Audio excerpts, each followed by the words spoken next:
When you trim out a central vacuum, normally your wall inlets go in the drywall, and if it's 1/2 inch or 5/8 inch drywall, the neck of your wall inlet will contact the O-ring inside the mounting plate and give you a tight seal. But in this house, we have inlets in the baseboard, and so there's too much depth. This, if you look inside, the neck of this inlet is not even contacting the retainer for the O-ring, and so there's no way that that will seal.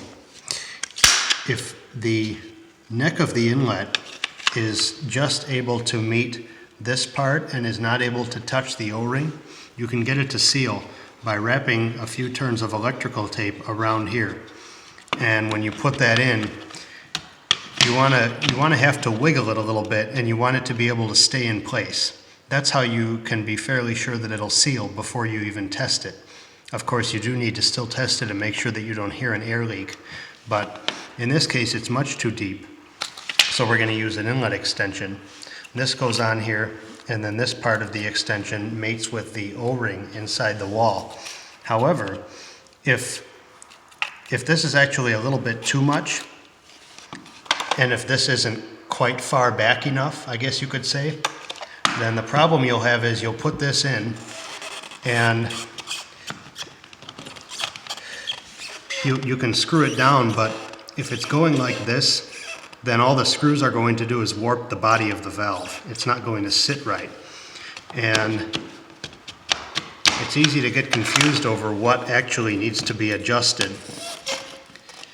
Oops, just almost lost my O-ring. Usually you're not going to cut anything off of the extension. You're simply going to cut a little bit off the neck of the inlet. Now let's see if we can do that. I love this Vaughan bear saw. Just don't cut yourself with it or you'll remember.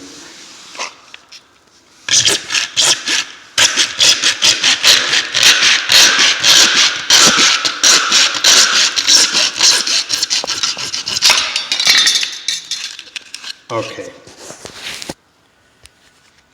So now we've cut that wall inlet, and we can scrape the burrs off of it, put this on, and then this will go all the way in, and I'm feeling the resistance of the O-ring at this point, meaning that this inlet valve will seal, and I can screw it in so that the body of the valve is flush with the baseboard.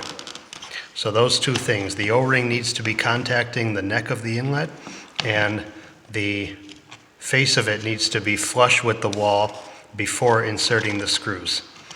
So now I'm going to hook up my control wiring, which is here. We'll screw the inlet in. We're going to use long screws, but we are going to make sure that those screws are not too long to puncture anything behind. In this case, the piping is running up from this inlet, so it's not a problem. But if that piping were running off to the side, we would need to be very careful that that screw was not so long that it would go into the pipe. Once we screw that valve in, we're going to pressure test it as soon as all the other valves are in. Make sure there is no leakage, we have full vacuum, and we'll be all done.